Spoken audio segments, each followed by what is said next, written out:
Bonsoir tout le monde, bonsoir les biologistes, j'espère que vous allez bien. Dans cette petite vidéo, Inch'Allah, on va voir les différentes étapes du développement embryonnaire, chapitre gastrulation.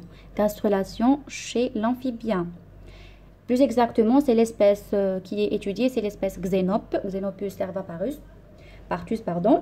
Donc, pour un premier aperçu, on va définir la gastrulation. La gastrulation, c'est quoi? C'est la mise en place des trois feuillets embryonnaires.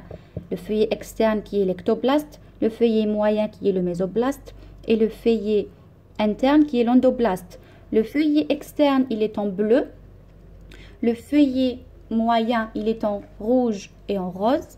Et le feuillet interne qui va pénétrer à l'intérieur, c'est l'endoblaste. Là, au niveau de ce schéma que je montre là au crayon, c'est le stade blastula. Le processus de gastrulation n'a pas encore commencé. On va le découvrir dans une petite illustration. Donc, la gastrulation chez les amphibiens, elle va commencer par l'apparition de la lèvre qui est appelée lèvre dorsale. Alors, là, si on réalise une coupe sagittale au niveau d'une blastula du xénope, on va noter l'apparition de trois régions différentes. Les trois régions appelées donc, ectoderme, endoderme et mésoderme en rouge. Les cellules petites de taille au niveau du pôle animal et les cellules grandes de taille au niveau du pôle végétatif. Et la cavité appelée blastocèle. Le blastocèle, c'est une cavité interne qui va séparer ces deux pôles, donc le pôle animal et le pôle végétatif. Le feuillet interne qui est là, dans cette vidéo, il est marqué en jaune, donc c'est celui qui va pénétrer. Et le feuillet externe, c'est le feuillet montré en bleu.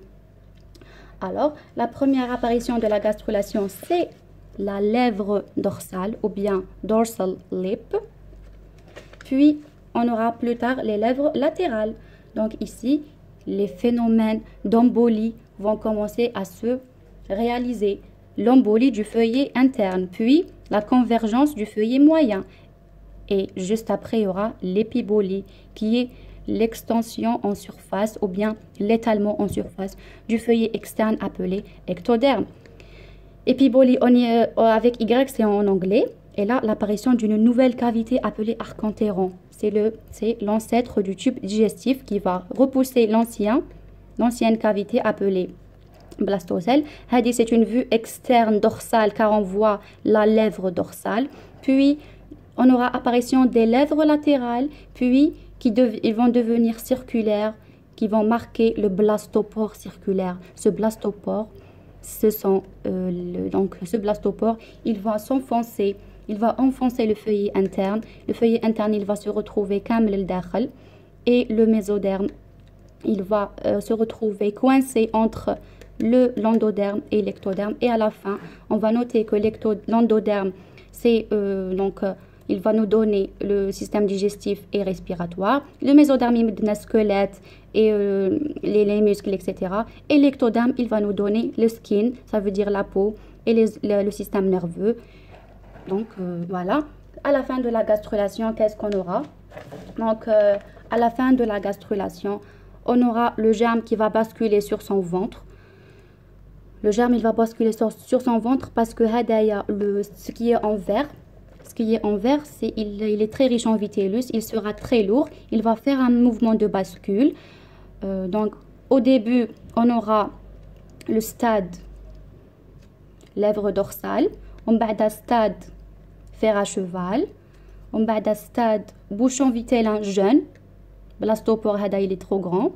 Et là, l'orientation ici, au niveau de la lèvre, au niveau du stade lèvre dorsale, on a pôle animal, pôle végétatif, le dos et le ventre. C'est la même chose.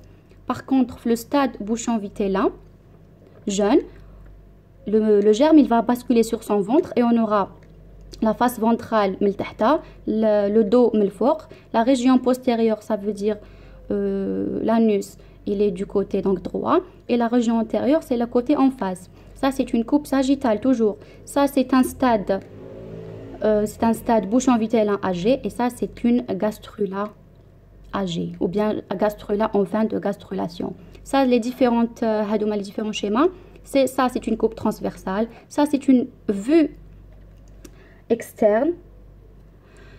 Dorsale. Pourquoi dorsale? Pardon, c'est une vue externe postérieure parce qu'on voit le postérieur du germe. Et là, c'est une vue de profil. C'est quel profil? C'est le profil gauche parce que hadi c'est la région postérieure et hadi c'est la région antérieure. Et enfin, de gastrulation, qui m'a dit, le blastocèle hadak, il va disparaître petit à petit. On va revoir le mouvement de disparition ou là, le phénomène de disparition du blastocèle. Haoulik le blastocèle. Le blastocèle, il va commencer à se réduire petit à petit jusqu'à la disparition, apparition de l'arc entéron. Donc ça, c'est les différentes étapes de la gastrulation. Il n'y a rien de sorcier. Vous devez juste savoir qu'il y a 3 mouvements subis.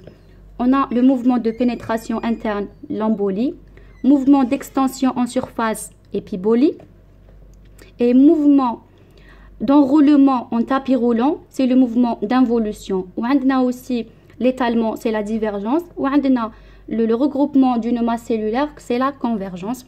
Et voilà, bon courage. C'était Mademoiselle Hali Hind avec vous. J'espère que ça va vous apporter de l'aide. Donc, très bon courage.